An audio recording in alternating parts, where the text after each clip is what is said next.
जो भी हुआ वो तो कहीं से भी जस्टिफाइड नहीं है। गरिमा तो तार-तार हुई है, ये तो सच्चाई है। और संसद में हम अपने रिप्रेजेंटेटिव्स को भेजते हैं कि वो लोगों की समस्याओं पे चर्चा करेंगे, किन्हीं गंभीर मुद्दों पे चर्चा करेंगे। संविधान पे बहस हुई, वो भी काफ़ी एक वेलकम मूव था, वो भी अच्छा रहा। संविधान के बारे में चर्चा भी अच्छी हुई है। लेकिन जो अंत होते होते हमने देखा, जो कि उसका पेनल्टीमेट जो कल्मिनेशन हुआ है, आपस की जो धक्का मुक्की और चोट लगने में और काउंटर एलिगेशंस वो सब में, वो थोड़ा सा बहुत अनफॉर्चुनेट सा है, जो कि नहीं होना चाहिए था। संसद में हर किसी को बोलने का अधिकार होता है, हर किसी को अपनी बात रखने का, और दूसरा कोई उससे अगर एग्री नहीं कर रहा है तो उसको उससे विरोध करने का भी अधिकार होता है। और ये सारा कुछ मुझे लगता है कि एक मर्यादा के अंदर रह के करना चाहिए था। मतलब मसल पावर की संसद में मुझे नहीं लगता है कि कहीं कोई भी जरा सी भी जगह या गुंजाइश होनी चाहिए, जो कि हमें इस बार संसद में पहली बार दिखी। आदर्श जी, मैं तो उस जमाने से हाउस की कार्रवाई देख रही हूँ, जो संसद हो या उसके पहले यूपी असेंबली हो।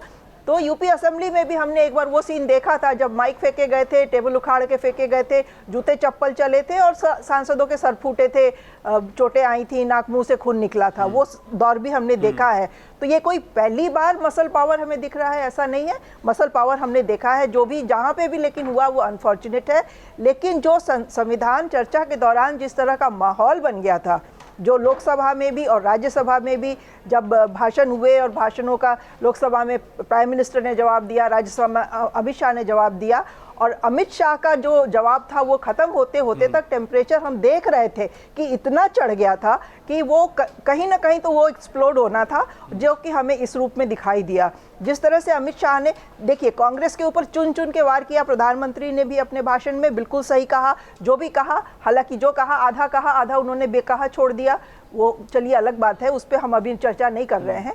लेकिन अमित शाह ने भी काफ़ी कुछ कहा।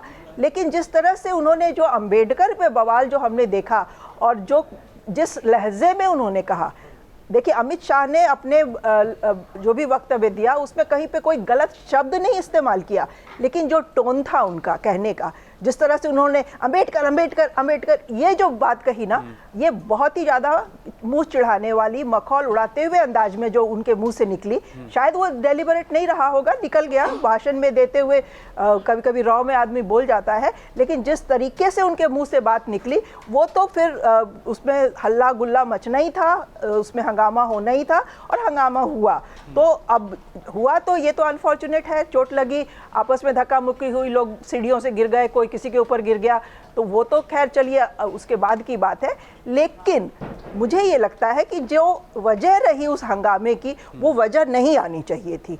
जो भी बात कहनी थी प्रधानमंत्री जी ने भी कही, ठीक से कही, अमित शाह ने भी बाकी सारा भाषण तो अपना जो भी कहा ठीक से कहा, लेकिन वो जो पर्टिकुलर जो अंबेडकर वाला पोर्शन जो उन्होंने जिस तरह से कहा, वो हंगामा तो उससे होना ही था।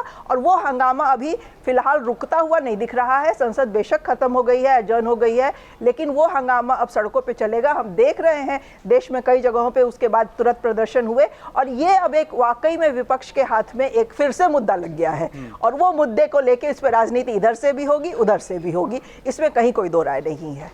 अगर आप ये वीडियो YouTube पर देख रहे हैं तो हमारे चैनल को सब्सक्राइब कर बेल आइकन दबाएं, और Facebook पर देख रहे हैं तो हमारे पेज को लाइक करें। 8 मिलियन प्लस सब्सक्राइबर, आपके इस भरोसे के लिए बहुत धन्यवाद।